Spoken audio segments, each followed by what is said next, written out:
जस हिंदी देख रहे सभी दर्शकों को विक्रमजीत सिंह की तरफ से नमस्कार, आदाब, सत श्री अकाल। रूबरू में आप सभी का स्वागत है। और दोस्तों, हम ये जो ज़िंदगी जी रहे हैं इसमें बहुत सारी विद्याएं होती हैं, बहुत सारे ज्ञान होते हैं जिनको यूज़ करके हम आगे बढ़ते हैं, जिनका इस्तेमाल हम अपने निजी ज़िंदगी में बहुत बखूबी करते हैं। और कई बार इस ज़िंदगी को जीते जीते किसी ऐसे मोड़ पर आ जाते हैं जहाँ पे हमें राइट और रॉन्ग का फैसला करना मुश्किल हो जाता है, क्या सही है क्या गलत है। उस समय में हमें एक ऐसा मार्गदर्शन चाहिए होता है जो हमें बताए कि जीवन में क्या सही है, करने लायक है। और ऐसी विद्या को हम ज्योतिष विद्या के नाम से जानते हैं। और आज के जो हमारे गेस्ट हैं इसी पर आधारित प्रोग्राम लेकर आपके साथ हैं। आज के हमारे गेस्ट हैं सुभाष थापर जी, जो कि न्यूयॉर्क में बहुत लंबे समय से ये अपनी सेवाएं निभाते आ रहे हैं। वैदिक एस्ट्रोलॉजर हैं, जाना माना नाम है न्यूयॉर्क का। आइए इनसे मुलाकात करते हैं और इनका स्वागत भी करते हैं। जी सुभाष जी, नमस्कार और बहुत बहुत स्वागत है जी आपका। नमस्कार, सत श्री अकाल, आदाब। और सबसे पहले धन्यवाद करता हूं आप सबका रूबरू प्रोग्राम में, और जस्ट टीवी का जिन्होंने ये सौभाग्य प्राप्त किया मुझे कि आज मैं जस्ट टीवी के दर्शकों के सामने बैठा हूं। एंड अच्छी गुफ्तगू होगी और लोगों के प्रश्नों का जवाब भी दिए जाएंगे। आपने कुछ प्रश्न जरूर रखे हैं लिख के, आज आनंद आएगा इस प्रोग्राम। बिल्कुल जी। और आगे बढ़ने से पहले बहुत से सवाल होंगे थापर साहब, और मन में ये बात है क्योंकि लोग बहुत कम होते हैं जो इस फील्ड को चुनते हैं। आपका जीवन कहाँ पर बीता, बचपन कहाँ पर बीता, और कैसे आपके मन में ये ध्यान आया कि इस विद्या को सीखा जाए? देखिए, पहली बात तो मैं ये कहूँगा, क्योंकि ये मेरा फैमिली ट्रेडिशन नहीं था एस्ट्रोलॉजी जी। मैंने आफ्टर गेटिंग माय ग्रेजुएशन मैं कोलकाता में आ गया, और कोलकाता में मैंने ज्योतिष की मास्टर की। और मेरे गुरु आचार्य विश्वनाथ देव शर्मा जी थे, जो स्वर्गीय आचार्य विश्वनाथ देव शर्मा जी, उन्होंने मुझे ये सब दीक्षा दी। और मैंने वहाँ बाकायदा इसकी स्टडी की, ना कि ये है कि एक तो पैतृक हो जाता है, अभी जो पिता करता है बेटा वो करता है। मैंने इसको एस्ट्रोलॉजी में पढ़ी, और कुछ समय मैंने एस्ट्रोलॉजी पढ़ाई भी कलकत्ता में। क्या बात है। कलकत्ता में एस्ट्रोलॉजी को, क्योंकि जैसे आपने पूछा भी एस्ट्रोलॉजी कहाँ से है, एस्ट्रोलॉजी हमारे वेदों का अंग है, और इसको कहते हैं समुद्र शास्त्र। समुद्र शास्त्र में कई प्रकार की भगवान ने वेदों में लिखी ये चीज़ें, जैसे हस्तरेखा हुई, फेस रीडिंग हुई, और एस्ट्रोलॉजी। एस्ट्रोलॉजी जो है ये तीन चीज़ों पे निर्भर करती है, जैसे गणित, फलित और उपाय, रेमेडीज। माने कैलकुलेशन और प्रेडिक्टिव एस्ट्रोलॉजी, और उसके बाद रेमेडीज। ये तीनों चीज़ों का आधार है। पर गणित का होना बहुत ज़रूरी है, क्योंकि हम कहते हैं यहाँ वैदिक एस्ट्रोलॉजी, तो वैदिक एस्ट्रोलॉजी में गणित का बहुत महत्व रहता है। करेक्ट होरोस्कोप हो, पूरा ग्राफ हो, चंद्र राशि कहाँ है, मून राशि कहाँ है। जैसे आपने इस प्रश्न को पूछा, तो काफ़ी सालों से 40 साल हो गए हैं न्यूयॉर्क में हैं। उससे पहले मैं कलकत्ता में था। तो ये प्रभु की माँ जगदम्बा की अपार कृपा है, गुरु की मेरे पे कृपा रही है। और कलकत्ता में मैंने काली माँ के आशीर्वाद मेरे को मिलता रहा, हनुमान जी का आशीर्वाद मिलता रहा। तो इस तरह ये मेरी यहाँ की यात्रा आरंभ हुई है जी। और काफ़ी समय हो गया, जैसे आपने बताया कि 40-42 साल बहुत एक लंबा अरसा होता है।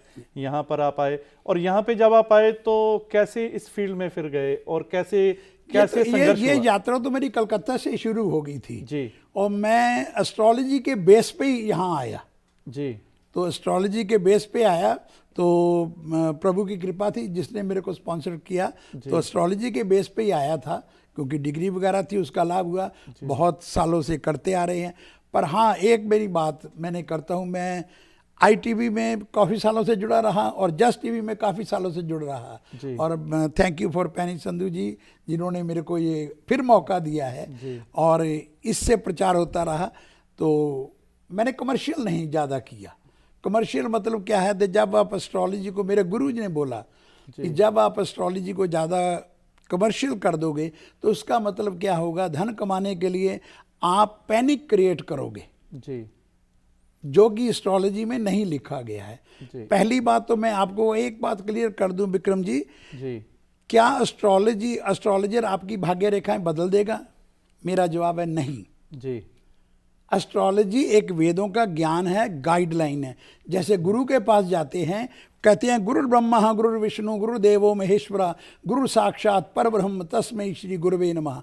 हमारे सनातन धर्मों में गुरु को महत्व दिया है और गुरु को 3 रूपों में देखा गया है। 3 रूपों में क्या? पहले गुरु को ब्रह्मा बोला, गुरु जनरेट करता है विचारों को, फिर ऑपरेट करता है, उसका पालन पोषण करता है शिष्य को, और इसमें महेश के रूप में कहने का मतलब अगर कोई त्रुटि आ जाए, अहंकार हो जाए, उसको खत्म करता है। तो वेदों का ये जो अंग है गुरु है, इससे ज्ञान मिलता है। इस गुरु के ज्ञान से आप इसको अपने जीवन में लाभ उठा सकते हो, क्योंकि गाइडेंस की जरूरत होती है जी। तो ये ज्योतिष का है। आगे मैं बताऊंगा आपको ये ज्योतिष का अंग कैसे आपको गाइड कर सकता है, कैसे आपकी जन्मपत्री में कैसे ग्रह हैं, तो आगे का विषय। और जैसे आपने कहा कि वैदिक एस्ट्रोलॉजर, हमने ये स्टार्टिंग में कहा, वैदिक वेदों के साथ जुड़ा हुआ वेदों का अंग है जी। हाँ जी। और बिल्कुल, क्योंकि काफी लोग ये समझते हैं कि शायद वेद कुछ और चीज हैं, लेकिन आपने कहा कि ये वेदों का ही वेदों, तभी तो मैंने लिखा है वैदिक एस्ट्रोलॉजर जी। मैंने अपने नाम पे, मेरे को गुरु ने कहा तुम अगर पंडित लिख दोगे तो तुमको पंडित समझेंगे। ये वेदों की वाणी है, उसको तुम ट्रांसलेशन करके आ रहे हैं। ये तुमको मौका मिला है, प्रारब्ध में लिखा है, इससे लोगों को बताओ, ना कि आप उसको बोलो पंडित बोल दो, कोई भी चीज बोल दो। ठीक है, जो ब्राह्मण लोग हमारे गुरु जन हैं वो बताते हैं, उनके पूर्वजों ने उनसे सीखा है, पर ये अंग जो है वेदों का है, वेदों की नॉलेज है, इसको व्याख्यान करना पड़ता है जी। और जैसा थापर साहब आप कह रहे थे कि ग्रहों नक्षत्रों का हमारे जीवन पर एक प्रभाव पड़ता है। हम इस प्लैनेट पे रह रहे हैं, तो वो ग्रह नक्षत्र हमसे तो बहुत दूर है, उनका प्रभाव हमारे जीवन पे, हमारी पूरी लाइफ पे कैसे पड़ता है? Very good question.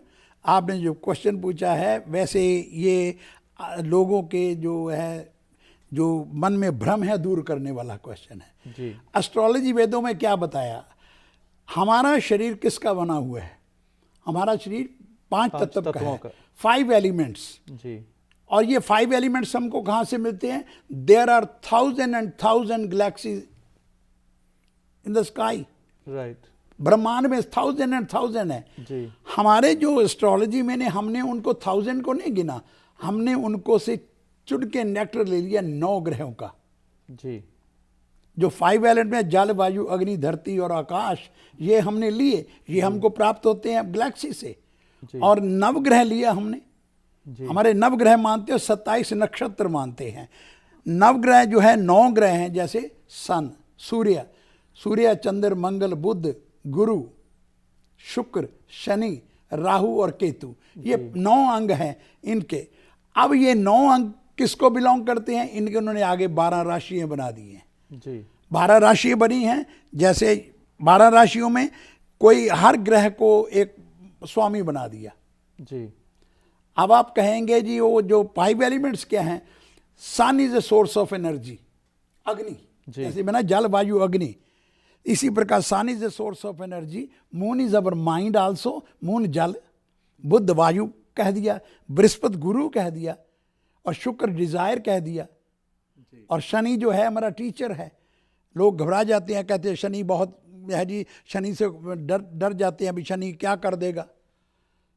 एस्ट्रोलॉजी में एक विडंबना है, किसी को डराना हो तो उसको बोलो भाई तेरा शनि भारी है, लोग तेरा शनि भारी है। वो भारी से मतलब होता है एक तो भारी है जी, वो बताना पड़ेगा ना क्या भारी है। खाली ये मत बताओ कि शनि भारी है तो तुम्हारी पॉकेट में भारी है जी। अब हम गारंटी ले लें भी विक्रम जी आपका शनि हम ठीक कर देंगे, या किसी का शनि हम ठीक कर देंगे। मैंने पहले कहा ये मार्गदर्शन देगा आपको। उसके बाद आपका अपना तपोबल, सत जो गुण है, 3 गुण है आदमी में, सतोगुण तामसिक गुण, रजोगुण और तामसिक गुण, ये तीनों गुणों से आप इसको शिक्षा को ले सकते हो जी। तो ये जो एक जैसे 9 ग्रह मैंने बोला, sun is a source of energy, moon is our mind, जल, बुध इज ए हवा, जैसे वायु है, गुरु है गुरु विजडम जी, शुक्र है डिजायर, शुक्र का रंग क्या है? सफेद रंग जी। शुक्र क्या है? रंग सफेद। कहता है आपकी डिजायर अच्छी होनी चाहिए, आप अगर ये करो भी मेरी डिज़ायर तो पूरी हो जाए पर मैं इधर उधर शॉर्टकट मारूं तो आपको बाद में तकलीफ होगी। जी बिल्कुल, आजकल ये लोग चाहते हैं कि हम शॉर्टकट अपना के लाइफ में आगे और चले शुक्र को डिज़ायर इसलिए बोलते हैं, शुक्र को जैसे हमारे अमेरिका में तो शुक्र को बोलते हैं गॉडेस ऑफ लव। जी उसका जो रत्न है वो डायमंड है। जी तो इसी प्रकार शनि है, शनि टीचर है। शनि के लोग डरते हैं पर शनि टीचर है। शनि आपको अपने जीवन में सिखाता है। अगर आप शनि से सीख जाओगे तो आगे काम। इसी प्रकार 2 ग्रह राहु केतु हैं और 12 राशियों को इनको मालिक बनाया है। जी जो सूर्य है वो सिंह राशि का मालिक है और जाके मेष राशि में उच्च होता है। इस प्रकार ये गणित में अलग अलग राशि होती हैं। उसी 12 राशियों के प्रभाव कैसा पड़ता है सूर्य पे और नवग्रह का, उससे हम प्रेडिक्टिव एस्ट्रोलॉजी करते हैं। जी और ऐसे 27 नक्षत्र हैं और सब नक्षत्र बांटे हुए हैं 9 ग्रहों में। जी 3 डिग्री 3 पॉइंट। और 2 आपको मैं एक आज बहुत और क्लियर कर दूं, हमारे जो वैदिक एस्ट्रोलॉजी है जैसे सायना और Narayana 2 school of astrology. Western में खाली सूर्य को मानते हैं। जी आप जब वेस्टर्न पेपर में पढ़ते हैं वो बोलते हैं सिर्फ एक राशि आई एम लियो, जी पर वो बाकी ग्रहों को भूल जाते हैं। हमारी जो वैदिक एस्ट्रोलॉजी है उसमें हम नवग्रह को मानते हैं और उसमें मेन प्रभाव पड़ता है सूर्य और चंद्र का। जी सूर्य आत्मा है, चंद्रमा मन है और उससे आदमी की पर्सनैलिटी जज होती है। जी तो सुभाष जी यहाँ पर बहुत अच्छी अच्छी आप नॉलेज हमें दे रहे हैं, लेकिन समय हो चला है एक ब्रेक का। बातों का सिलसिला यूं ही जारी रखेंगे और दर्शकों कहीं ना जाइएगा, मिलते हैं एक ब्रेक के बाद। ब्रेक के बाद एक बार फिर से आप सभी का बहुत बहुत स्वागत है। और दर्शकों ये लाइव शो है, इसमें आप कॉल करके भी जानकारी ले सकते हैं। लाइव के लिए नंबर है 1844-324-1300। और आज के हमारे गेस्ट हैं सुभाष थापर जी जो कि वैदिक एस्ट्रोलॉजर हैं। आइए एक बार फिर उनसे गुफ्तगू करते हैं। जी थापर साहब बहुत बहुत स्वागत है एक बार फिर आपका। थैंक यू वेरी मच, धन्यवाद। और जैसा कि ब्रेक पे जाने से पहले मैंने आपसे पूछा था कि गैलेक्सीज बहुत दूर हैं, हम जिस प्लैनेट पे रहते हैं बहुत हजारों मील की दूरी है, लेकिन आपने बताया कि जो हमारे 5 एलिमेंट्स हैं ये उनका कनेक्शन ग्रह नक्षत्रों के साथ है, इसलिए उन ग्रह नक्षत्रों का भी हमारे जीवन पर प्रभाव पड़ता है। और थापर साहब एक चीज़ हम और सुनते हैं कि जन्म कुंडली, ये जन्म कुंडली क्या होती है? बहुत ही अच्छा क्वेश्चन किया आपने। क्या होता है, लोग जनरली आते हैं जी, पूछते हैं भी हमारा ग्रह कैसे हैं। तो ग्रह तो तभी बताए जाएंगे जब हमारे पास जन्मपत्री होगी जी। और जन्मपत्री का बेस क्या है? 3 चीज़ें हैं जन्मपत्री बनाने के लिए, time of birth, place of birth और डेट ऑफ बर्थ। जी उस समय जो ग्रहों का चार्ट है, उस समय गैलेक्सी में जो पोजीशन है, it indicate the position of all the ग्रह। सभी ग्रहों का एक नक्शा बनता है हमारे पास। और जब डेट होती है, डेट पे तो हमको पूरे ग्रह मिल जाएंगे, पर अब बच्चा पैदा हुआ है 12 बजे रात को, सुबह 10 बजे पैदा हुआ है, तो उसका जो लगन है जिसको इंग्लिश में असेंडेंट कहते हैं, जो उसकी मेन पर्सनैलिटी है, उसका टाइम से हमको पता लगता है। तो इसलिए टाइम का होना बहुत ज़रूरी है। और टाइम और प्लेस ऑफ बर्थ का क्या होता है? द लैटिट्यूड और लॉन्गिट्यूड। जी कि हमको ये नहीं है कोई बच्चा जलंधर में पैदा हुआ है। जब हम पंचांग में जाते हैं हम जलंधर तो लिखते हैं, पर जब हम ग्राफिक जाते हैं, मैथमेटिकली में जाते हैं, हम देखते हैं भी जलंधर कितने लैटिट्यूड पे है, 34 पे है, 74 पे है नॉर्थ, और ये उस पे देख के फिर हम जो जन्मपत्री बनाते हैं। और जन्मपत्री बनने के बाद क्या होता है, 11 राशियाँ 12 राशियाँ जो होती हैं जी, उनका एक नक्शा बनता है। जैसे पहली राशि जो जन्मपत्री के 12 राशियों में, जैसे पहली होगी मेष, दूसरी होगी वृष जिसको टॉरस कहते हैं, तीसरी होगी जेमिनी, चौथी होगी कर्क जिसको इंग्लिश में कैंसर कहते हैं, फिर आती है 5वीं सिंह राशि जिसको हम लियो कहते हैं, फिर 6ठी आती है वर्गो जिसको हम कन्या राशि कहते हैं, और 7वीं आती है तुला जिसको हम लिब्रा कहते हैं, और 8वीं आती है वृश्चिक जिसको हम स्कॉर्पियो कहते हैं, और 9वीं राशि आती है सैजिटेरियस जिसको हम धनु राशि कहते हैं, और जो 10वीं जाके आती है वो आती है मकर, कैप्रिकॉर्न जी। उसके बाद कुंभ, उसको बोलते हैं एक्वेरियस, उसके बाद आती है हमारी 12वीं राशि पाइसेस, मीन राशि। 9 ये 12 राशि और 9 ग्रहों की प्लेसमेंट हो जाती है जन्मपत्री जब बनाते हैं जी। अब आपने पूछा ये जन्मपत्री बनने के बाद नक्शा बनाने का मतलब ही ये होता है हमारा कि हम देखें कि आपने अपनी किसी ने मेरे को डेट ऑफ बर्थ दी जी। तो मैंने उसको बोली अभी आपका तो जी मेष राशि का लगन है। लगन mean at the time of the birth वो जो राशि आई है वो उस समय मेन राशि थी जी। एरीज थी। अब हमको पता लगना पड़ेगा भाई उस राशि का स्वामी, उस राशि का मालिक जो सूर्य है वो कहाँ बैठा है जी। अगर सूर्य बैठा है मेष राशि में ही, जैसे जिनका मार्च और अप्रैल में होता है तो कहते हैं मेष राशि में सूर्य उच्च का हो जाता है, एग्जॉल्टेड हो जाता है, it get the maximum power. तो उस समय हम कहेंगे जी वाह भाई वाह आपका तो मेष राशि में सूर्य बैठा है तो बड़ा प्रभावी। सूर्य का मतलब आत्मा जी। सूर्य जो है देखिए सूर्य को देखते ही पता लगता है कि क्या चीज़ है, सूर्य है आत्मा। उसके शरीर की सारी पर्सनालिटी हमको पता लगती है भी ये आदमी लीडर है। ये अगर किसी का कहे जी मेरा तो जो सूर्य बैठा है तुला राशि में शुक्र के घर, तो शुक्र जो है उसमें वहाँ जाके वो अपनी कमज़ोर हो जाता है जी। तो उसको लैक ऑफ सेल्फ कॉन्फिडेंस कहेंगे जी। जैसे सूर्य में ओवर कॉन्फिडेंस हो गया मेष राशि में। और ये तो इन चीज़ों को अलग अलग राशि का अलग अलग हम उसी बेस पे बताते हैं, हम अपने से कुछ नहीं बताते जी। उसी राशियों के बताते हैं। जब दुष्प्रभाव होता है किसी राशि का या कोई उसका नेगेटिव इफेक्ट होता है तो उस प्रभाव को दूर करने के लिए आदमी को पहले तो कर्म करना पड़ेगा। अगर आप कहेंगे भी जाके सीधे ही मंदिर में चले जाएंगे कहेंगे जी प्रभु मेरे काम पूरा कर दो जी, तो भगवान भी पूछेगा कुछ करके भी आए हो, पहले कर्म करो किर्त करो उसके बाद आओ, उसके बाद आशीर्वाद लेने के लिए you need a blessing. And the same thing astrology हमको बहुत बड़ी गाइडेंस देती है। अगर आप ज्योतिष अच्छे तरह अपनी जन्मपत्री खुद पढ़ो तो देखो, क्योंकि आपने जो 5 तत्व की बात कही ना, सूर्य है अग्नि तत्व जी। अगर सूर्य अच्छा बैठा है तो अग्नि तत्व वेरी एनर्जेटिक होगा। अगर आप जाओगे बृहस्पति टॉरस की वृषभ राशि में, शुक्र अगर कहीं कन्या राशि में बैठा है नीच का बैठा है तो आदमी थोड़ा डामाडोल होगा जी। और जैसे थापर साहब आप ये बता रहे हैं कि जन्म कुंडली कैसे होती है, कैसे बनती हैं, अब यहाँ पर सवाल ये आता है कि कुछ लोग ऐसे होते हैं जिनको डेट ऑफ बर्थ तो पता होती है लेकिन उनको टाइम नहीं पता होता क्या टाइम था उस समय, तो वहां पर आप फिर कैसे करते हैं? बहुत अच्छा क्वेश्चन है। और 50% मेरे पास क्लाइंट ऐसे आते हैं जी, पर्टिकुलरली जो ओल्ड एज के हैं, जो अब मतलब 50 के ऊपर पहुंच गए हैं, 60 के ऊपर पहुंचते हो, कहते हैं हमारे पास तो टाइम ही नहीं थी। और पार्टीशन में लोग इधर से आए कहते हैं हमारा तो रिकॉर्ड ही नहीं है जी। अब ये जैसे मैंने आपको पहले कहा ये ज्योतिष एक समुद्र शास्त्र है, इसमें कई तरीके हैं भगवान ने बताए जी। फेस रीडिंग के, हाथों की रेखाएं देख के, आदमी के इन चीज़ों पे। पर एस्ट्रोलॉजर क्या करता है, जब आप मेरे पास आए मैंने उसी समय एक चार्ट बनाया जी।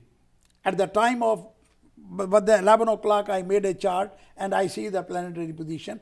उसमें मैं आपको आने वाले 3-4 महीने 6 महीने के बता सकते हैं। वो help, that's the only help जी। और कई लोग तो ऐसे होते हैं कि जिनको जैसे आपने कहा 50-60 साल या यो पार्टीशन से पहले, उनको तो अपनी डेट ऑफ बर्थ भी नहीं पता होती। काफी लोग तो हैं जिनको टाइम नहीं पता और कईयों को तो डेट ऑफ बर्थ ही नहीं पता होती। वहां पर कैसे काम होता है? उनको बताने के लिए हमारे पास ये भगवान ने हाथ रेखाएं दी हैं जो कभी मिटती नहीं है जी। ये हाथ रेखाएं बदलती रहती हैं। जिस प्रकार हमारे ज्योतिष में सूर्य जब आगे चलता है या चंद्रमा आगे रहता है दशा बदलती है। आज जी मेरे को शनि की दशा है, आज मेरे को मंगल की दशा है। तो उस प्रकार आदमी की प्रकृति, स्वभाव और उसके फल भी बदलते रहते हैं। इसी प्रकार हाथ की रेखाओं को, और जो पंडित बताए आपको, जो भी इसका जानकार बताए, उसको अच्छी नॉलेज हो, वो हाथ की रेखाओं से बताए। But if you ask me I can answer couple of question, not detail in life, but जब आपके पास एस्ट्रोलॉजी का पूरा चार्ट है तो आप 5 साल 10 साल जितने पूछ सकते हैं बता सकते हैं, क्योंकि वो राशि कैलकुलेशन हो जाएगा जी। और आज के समय में अगर हम बात करते हैं, जब एस्ट्रोलॉजी का नाम आता है, काफ़ी लोग हैं जो इस पे विश्वास नहीं करते, बल्कि ये समझ लो कि लोगों के मन में एक धारणा बनी हुई है, जो एस्ट्रोलॉजर होता है वो सिर्फ पैसे बनाने के लिए ये काम करता है, या लोगों को भ्रम में डालने के लिए एक बहुत इजी वे पैसे कमाने का, ऐसी एक धारणाएं बनी है। तो क्या आप कहना चाहेंगे कि क्या वाकई ऐसा है या कैसे होता है काम? नहीं, आपने जो अभी जो वर्तमान पोजीशन बताई है जी ऐसा हो रहा है जी। ऐसा हो रहा है। कारण क्या है? लोगों की गलती है।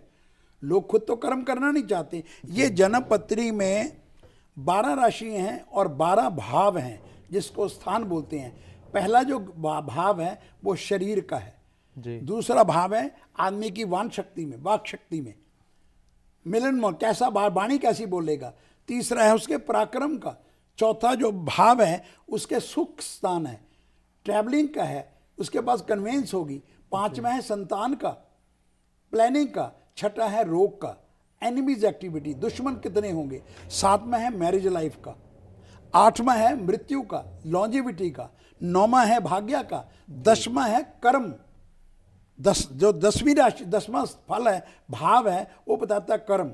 अगर ज्योतिष में कर्म का प्रधान नहीं होता तो 10वीं राशि में 10वां स्थान में ये कर्म क्यों लिखते जी। और आगे आता है 11वां आता है लाभ का। जी लाभ का भाव बताता है आप काम तो करोगे, आपको लाभ किससे मिलेगा। अगर ज्योतिष वाले को मालूम है, ज्योतिष जो बताता है उसको मालूम है भी इसका जो 11वां घर बहुत अच्छा है, इसको लाभ इससे मिलेगा, वो उसको गाइड कर देगा। भाई तुम स्टॉक में मत जाना जी। तुमको मेहनत से पैसा मिलेगा, तुम उससे कमाओ। या जिसको बोलते हैं भी तुमको पैतृक धन मिल जाएगा, पूर्व प्रारब्ध से प्राप्त हो गया। लाभ स्थान। 12वां स्थान है खर्च का, एक्सपेंडिचर। जी कई को कहते हैं नहीं मेरा खर्च नहीं है।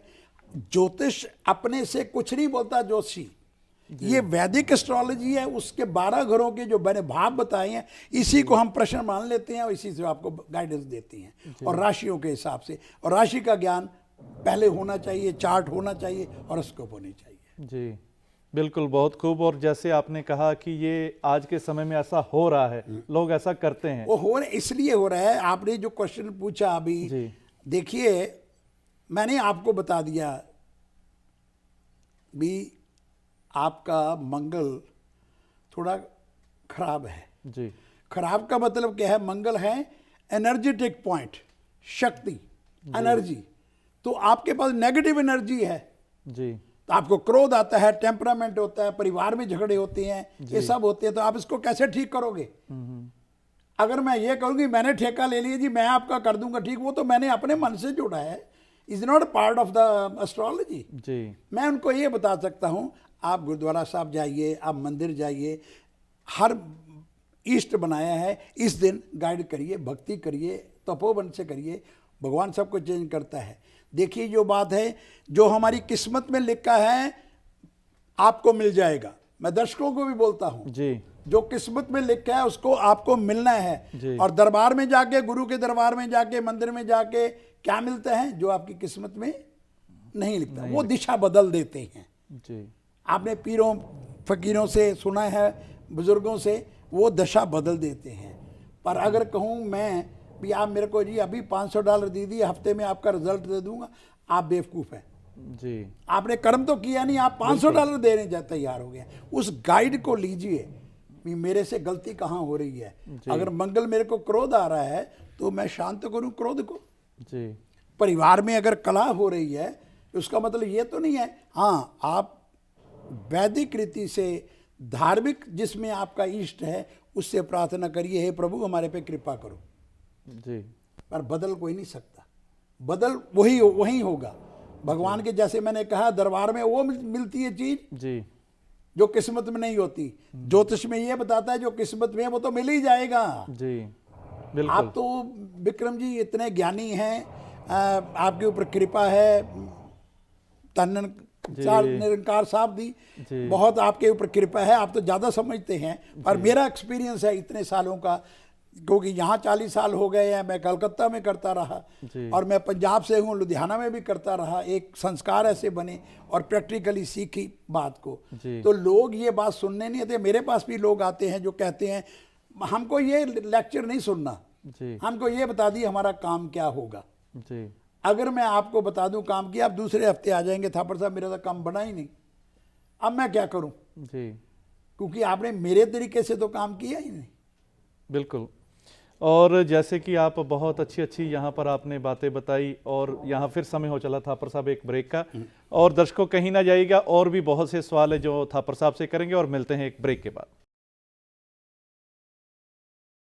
ब्रेक के बाद एक बार फिर से आप सभी का बहुत बहुत स्वागत है। और जैसा कि मैंने बताया, ये लाइव शो है, इसमें आप कॉल करके भी अपने प्रश्नों के जवाब ले सकते हैं। लाइव के लिए नंबर है 1844-324-1300। और आज हमारे गेस्ट हैं, हमारे साथ हैं न्यूयॉर्क के मशहूर वैदिक एस्ट्रोलॉजर सुभाष थापर जी। जी सुभाष जी, बहुत बहुत स्वागत है जी एक बार फिर आपका। धन्यवाद।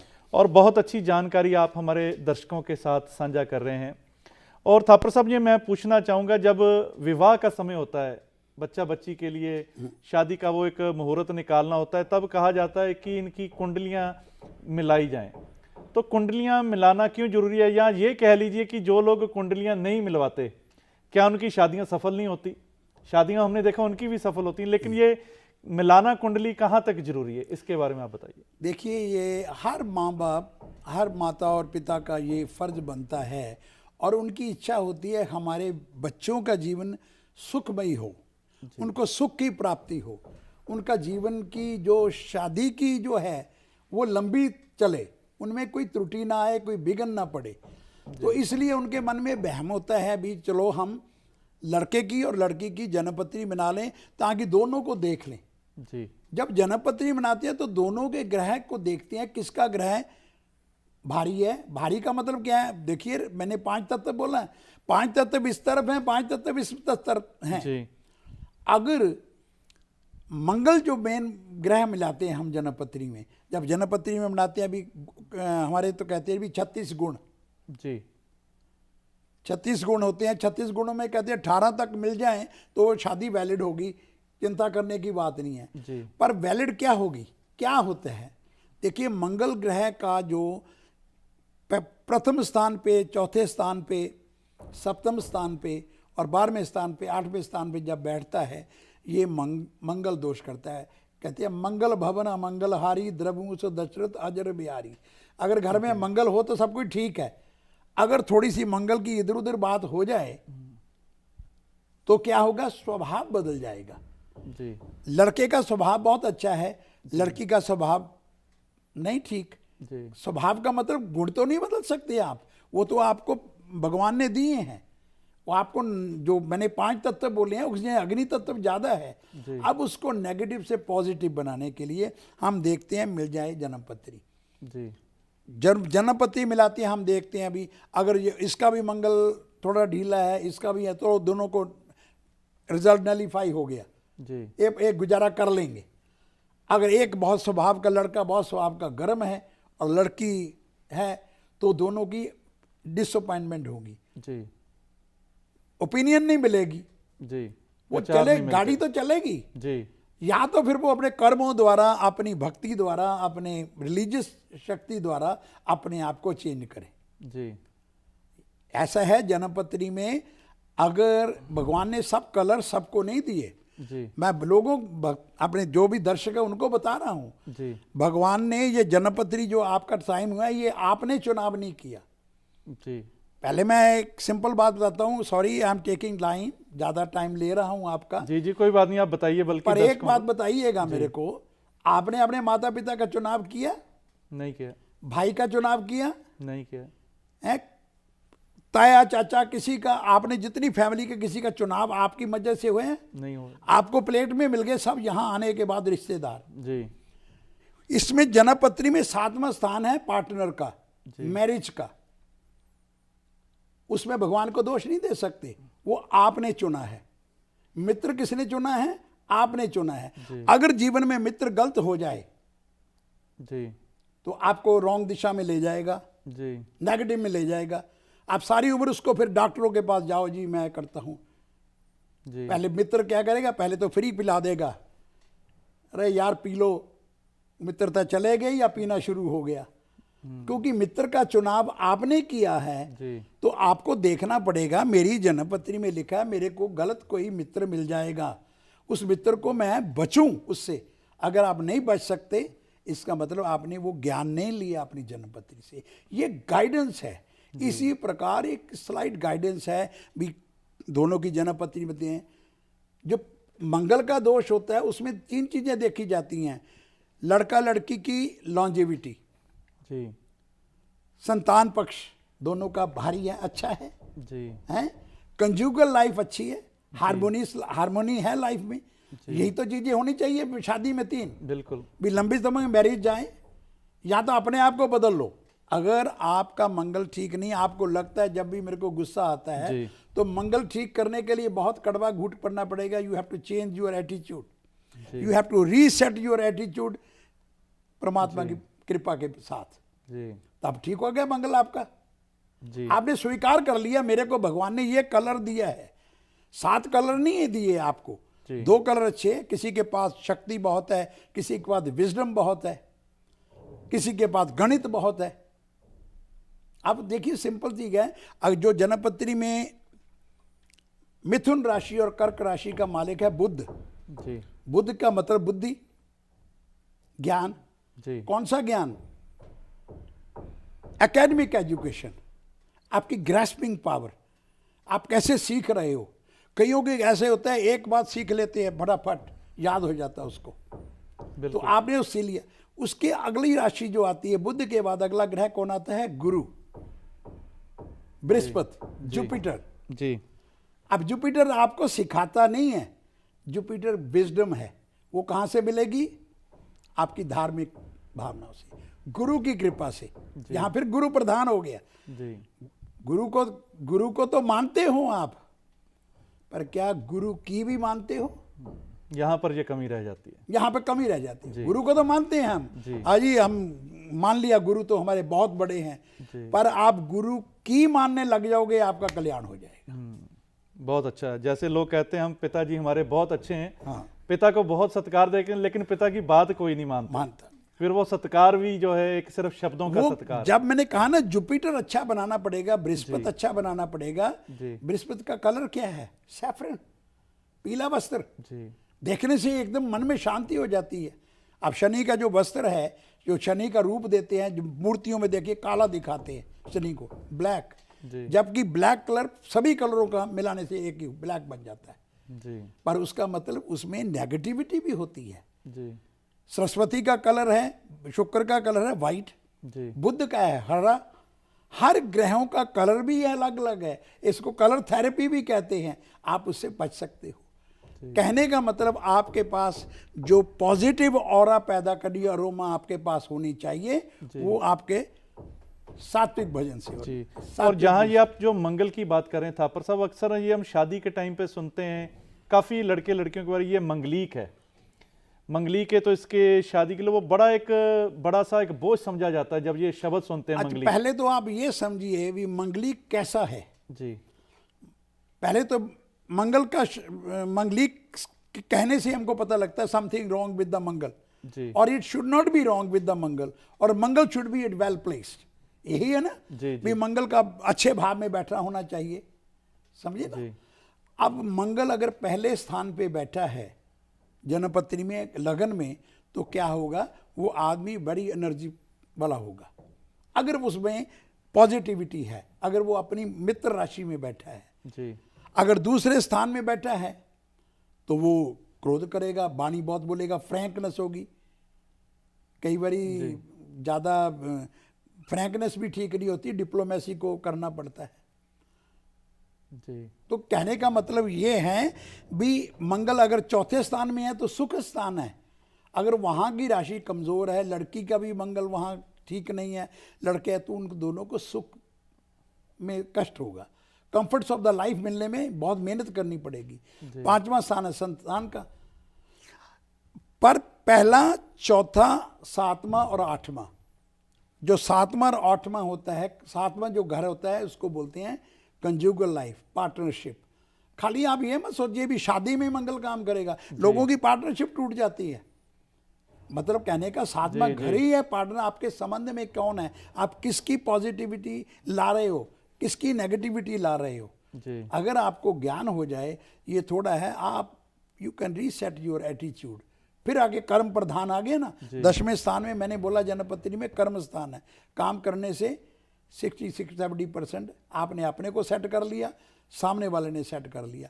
8वां स्थान है लॉन्जिविटी का। वो मंगल में देखते हैं, अगर मंगल 8वें घर में बैठा है, 12वें घर में बैठा है, तो दोनों का लॉन्जिविटी भी पैरेलल होना चाहिए। जीवन की यात्रा दोनों की इकट्ठी होनी चाहिए। यही हर माता पिता का होता है। और अगर मंगल 7वें घर में बैठा है तो डिले भी करता है, मैरिज डिले भी करता है। और एक और बता दूं, यहाँ अगर मंगल शुक्र इकट्ठा बैठे हैं तो डिले नहीं करता, शादी बाहर जाके कर लेता है माता पिता को बिना पूछे जी, क्योंकि लव अफेयर हो गया। शुक्र गॉडेस ऑफ लव, मंगल है एनर्जी, यार जो मर्जी कर रहा हूँ, एंजॉय द लाइफ। पर ये नहीं देखते भी हमारा लॉन्जिविटी जो लाइफ का जीवन यात्रा है पति पत्नी की या पार्टनर की, वो लंबी होनी चाहिए। यही विक्रम जी मंगल का प्रभाव है मांगलिक दोष में। बहुत अच्छा था पर साहब, जैसे आप कह रहे हो इतनी चीजें हैं हमारे शास्त्रों में, वेदों में लिखी, जैसे आपने कहा ये एक समुद्र है, इसका कोई अंत नहीं, इतना ज्ञान है इसके बीच में। और कैसे आप ये जो ज्ञान आज हमारे साथ साझा कर रहे हैं, बहुत सारी बातें आप हमें बता रहे हैं कि राशिफल से हम स्टार्ट हुए, राशिफल है, कुंडली है, फिर उसके बाद मंगलिक के बारे में आप बता रहे हो कि किस तरह ये काम करता है। और राशिफल की जब हम बात सुनते हैं तो न्यूज़पेपर हम रोज उठाते हैं, न्यूज़पेपर में लिखा होता है आज का आपका राशिफल, तो उसके अनुसार आदमी कहता है आज का मेरे साथ ये होगा। लेकिन अक्सर ये होता है कि अगर हमारे पास 4 न्यूज़पेपर हैं, चारों न्यूज़पेपर का हम राशिफल देखें, चारों का अलग अलग होता है, तो ये फिर किस तरह से होता है? ये बहुत ही बढ़िया प्रश्न आपने पूछा, क्योंकि living in A western world, जब आप पश्चिम जगत में रहते हो तो हम तो यहीं रहते हैं, तो हम we mostly go to the Google, go to this, राशिफल क्या है।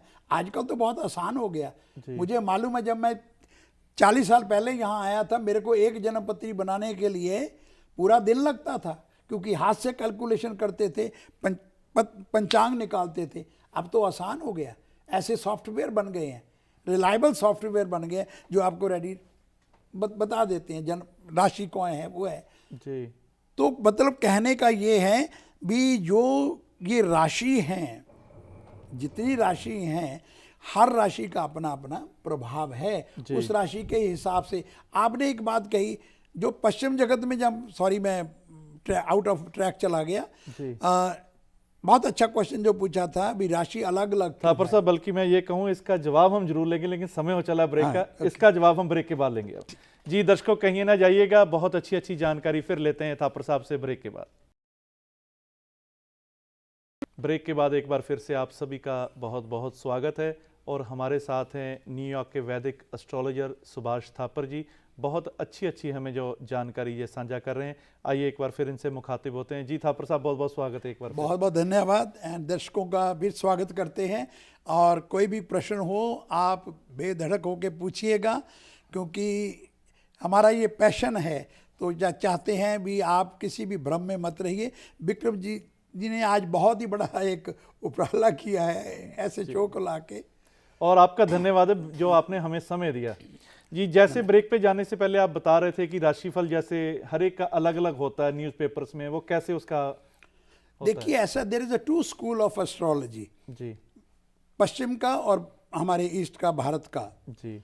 जो पश्चिम जगत में जितने भी आप पेपरों में पढ़ते हैं राशिफल, वो सिर्फ सूर्य को लेके होते हैं, सन जी। जैसे आपने पढ़ते हैं माई साइन इज लियो, एवरीवन कहता है look at that paper what is Leo says, पर वो जो लियो है वो उस सिस्टम को बोलते हैं सायना। There is a 23 almost difference in that. पर जब हमको लोग बोलते हैं, मेरे को कई लोग बोलते हैं कईयों की राशि इतना मिडल में पड़ जाती है, हाँ भाई ठीक है तुम्हारा इधर भी लियो है उधर भी लियो है।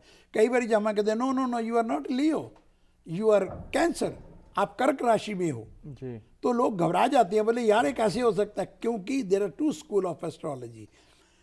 डिग्री 23 डिग्री का फर्क है। जितने भी पश्चिम जगत में, वेस्टर्न मीडिया में जो जन्मपत्री आप देखते हैं, साइन देते हैं, mostly they follow that. So actually आपका कई बारी राशि उसमें नहीं मिलता जी।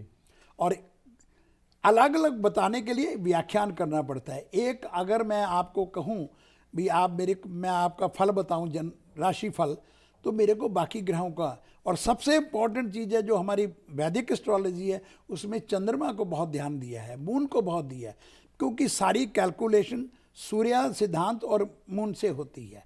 आप देखिए साल में कितने दिन होते हैं? 365।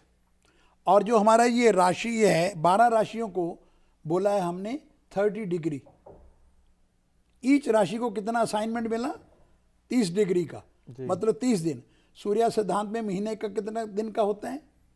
30 दिन का होता है ना। जब आगे पीछे हुआ तो 365 हो जाता है। जैसे कई बारी पंचांग पुराना देखते हैं, पत्रे में आज आदि तिथि है, तो हमारा सूर्य सिद्धांत पे है।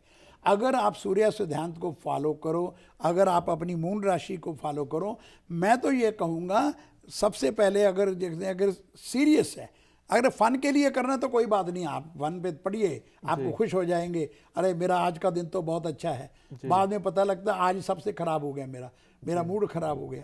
तो कहने का मतलब है आप चंद्रमा राशि का भी ध्यान रखिए। जन्मपत्री में देखिए हमारे पूर्वजों ने ये जो वैदिक एस्ट्रोलॉजर बनाए लिखी है वेदों में, उसमें हर राशि को नामों में दिया हुआ है, राशि के हिसाब से। आप हमारे माता पिता पहले जाते थे जन्मपत्री को, कह जी पंडित जी बताइए कौन सा नाम रखें। वो पंचांग देखते थे कितनी डिग्री पे है, कौन से चरण में है, उसी हिसाब से जो अक्षर आपको मिलता है बोलते थे जी ला पे रख दीजिए, माँ पे रख दीजिए। तो ये चीज़ें होती हैं, उसी हिसाब से जो अगर आप पूछेंगे आपको काफ़ी हेल्प मिलेगी जी।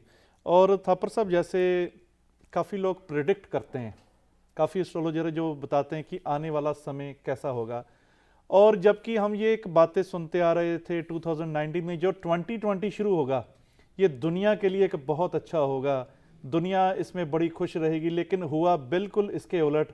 2020 जैसे ही स्टार्ट हुआ एक ऐसा प्रकोप आ गया सारी दुनिया पे जिसने सारी दुनिया को घर पे बिठा दिया, और आज तक भी वो एक समा चल रहा है, लेकिन किसी ने भी ऐसा बोला नहीं कि ऐसा होगा।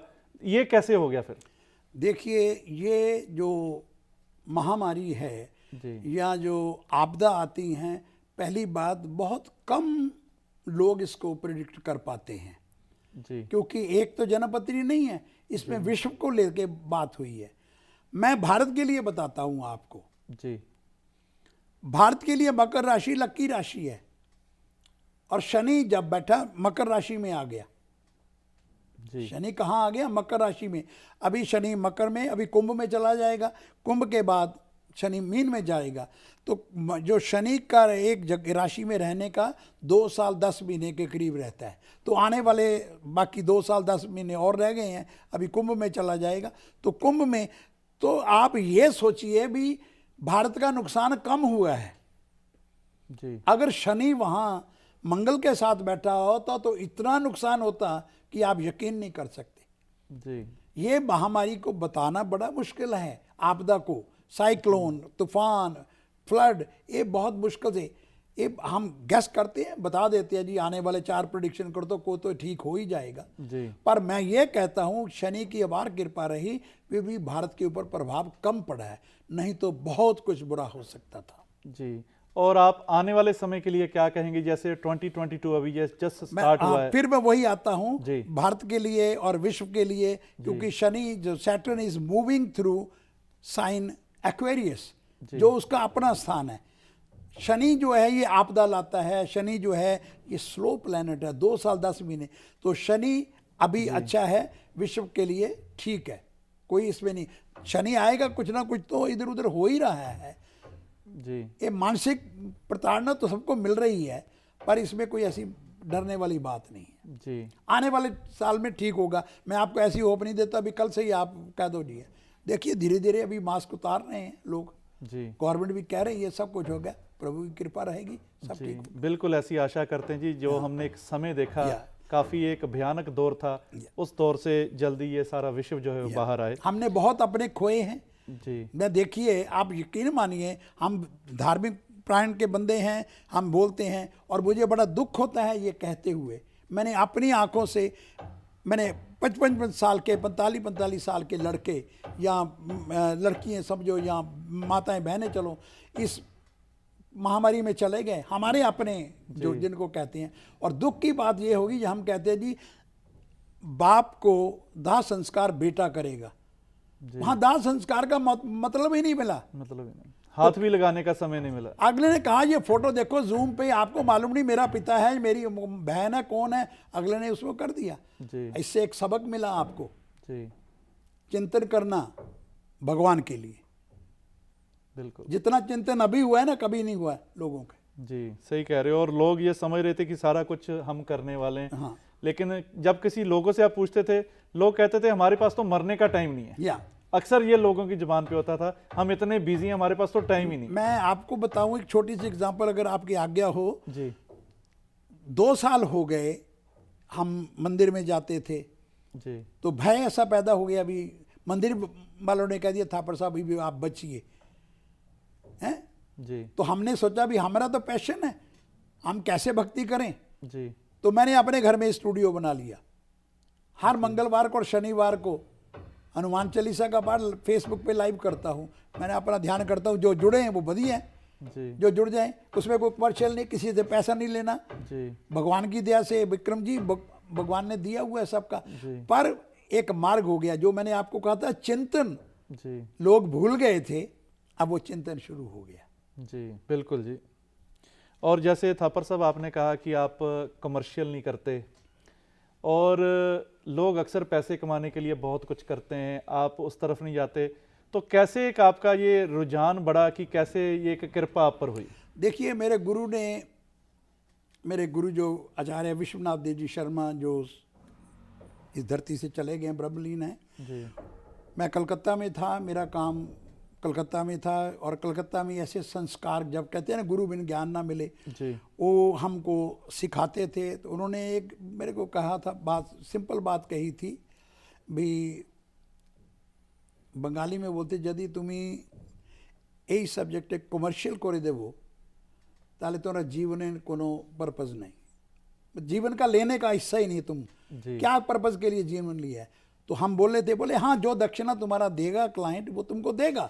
जी अब आपने कमर्शियल की बात कही, देखिए मेरी वेबसाइट है subhasthapar.com, जी लोग आते हैं वहाँ से, फेसबुक पे, वहाँ से वेबसाइट पे जाते हैं, वो फ़ोन करते हैं, जी जो मेरी फीस दे देते हैं। उसके बाद वो मेरे को बोलते हैं उपाय के लिए। जी कई बार मैं कहता हूँ ये बाबा से अरदास कर दो, आपका काम हो जाएगा। कहता है जी उसने ऐसे मंत्र बोला था, 1 लाख मंत्र का जाप करने का, वो करता हुआ। मैं क्या आपको पास टाइम है 1 लाख मंत्र जाप करने का? जितना देर 1 लाख मंत्र जाप आप कर नहीं सकते, और आप जॉब थोड़ा छोड़ोगे, आपको 5 प्राणी छोड़ने, जो घर में बैठे उनको खाना भी खिलाना है। जी कहने का मतलब वहाँ कमर्शियल में थोड़ा सा इमोशनली ब्लैकमेल हो जाता है। अब मैं आपको कह दूं, मैं आपका जी विक्रम जी आपका मैं मंगल ठीक करने वाला हूं, कर दूंगा, तो आप बोला भैया साहब आप ही कर दीजिए, मेरे पास तो टाइम नहीं है। जी अब आपके पास टाइम नहीं है, मेरे पास टाइम है। जी हर तो कोई यहाँ कमर्शियल पैसे से नहीं होगा। जी अरे हम मंदिर में जाते हैं, बाबा जी से अरदास करते हैं, मंदिर में जाते हैं, मंदिर में कौन लेके जाता है हमको? हमारा स्वार्थ लेके जाता है। हम मंगलवार को जाते हैं, प्रसाद चढ़ाते हैं बाबा को, अगर आपका पैशन है श्रद्धा चढ़ा के, और साथ ही निकलते सकते बाबा जी इतने अन्य के पैसे साढ़े को आ जान। जी भगवान के साथ भी सौदा करते हैं। हाँ जी तो कहने का मतलब ठीक है, आप पिता से नहीं मांगोगे तो किससे मांगोगे? जी पर अगर आप मैं हम हो जाऊं, अगर आप मेरे से मांगोगे तो मेरा ख्याल नहीं है आपका कल्याण होगा। आपका कल्याण तब होगा जब आप भी मेरे साथ बैठोगे, भक्ति करोगे, आप भी मेरे साथ अनुष्ठान बैठ के करोगे, आप भी मेरे साथ हवन करोगे, आप भी पूजा करोगे, तब कल्याण होगा।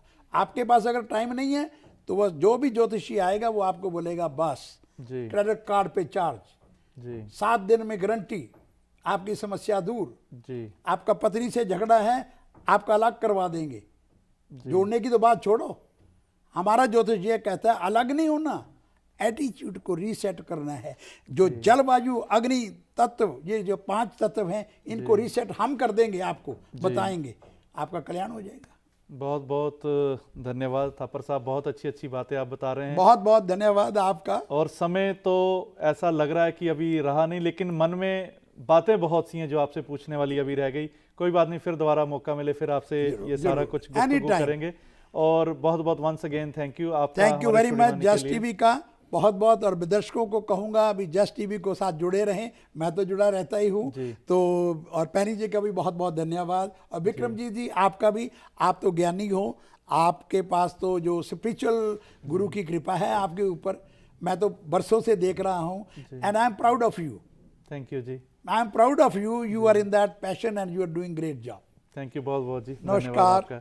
और दर्शकों को हम ये बता दें कि थापर साहब का नंबर स्क्रीन पे जैसे आ रहा है, इनसे आप वेबसाइट के द्वारा भी कांटेक्ट कर सकते हैं और फ़ोन करके भी इनसे आप अपने प्रश्नों के उत्तर ले सकते हैं। और आइए, जैसा कि आप जानते हैं कल फ्राइडे है, एवरी फ्राइडे को हम अंताक्षरी लेके आते हैं, तो कल कहीं ना जाइए, अंताक्षरी आपके साथ मिल के खेलेंगे, सुरों के साथ, गीतों की महफिल के साथ। तो तब तक के लिए विक्रमजीत जी को दिए इजाज़त, कल मिलते हैं जी, धन्यवाद।